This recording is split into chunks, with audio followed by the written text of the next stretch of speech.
Chair, members, thank you for the opportunity to testify on this. Again, Paul Schnell, Commissioner for the Department of Corrections. I believe an information sheet is being passed around which will provide a little additional information. I'm here to testify in support of the recommendation in the governor's budget to reduce or eliminate the cost of phone calls for people who are incarcerated in our prisons. We know from evidence and from human nature that preserving strong bonds with family and friends while people are incarcerated leads to more sustained community ties. Exactly what we were just talking about. It promotes rehabilitation and reduces recidivism and future crime. Studies repeatedly find a significant link between family contact and success when returning home to the community. And you'll see from the information in the handout on this topic, but I will reiterate that 73% of those who are incarcerated in Minnesota prisons are parents. 1 in 6 kids in Minnesota have a parent who's incarcerated, the most prevalent adverse childhood experience. 40% of children in foster care have an incarcerated parent.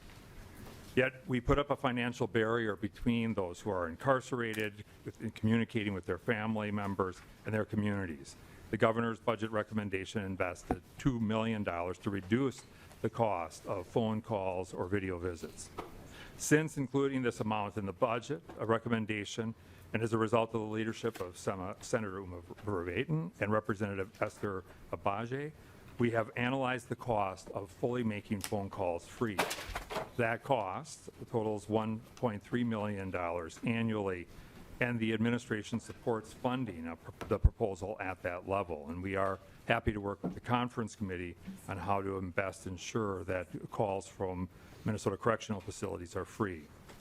There is significant community support for this change, and the time has come to stop charging incarcerated individuals and their families to keep contact with their closest support networks.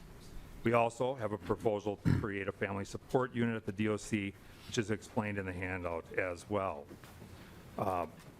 We know that this was included in the Senate bill at one time, but balancing the bill in the Senate Finance caused it to be removed.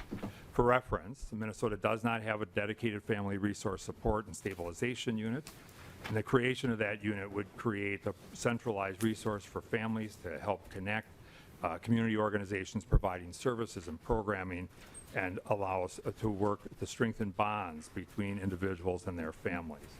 I would also note that the federal government passed a bill about a year ago directing that the FCC engage a study to set rates for reasonable rates for making phone calls in the prisons. We do not know yet what that will ultimately look like by way of recommendation, but we do know that this has also attracted the attention of Congress at the national level, and there is action being taken. And with that, Madam Chair, I would stand for any questions you or the committee members may have.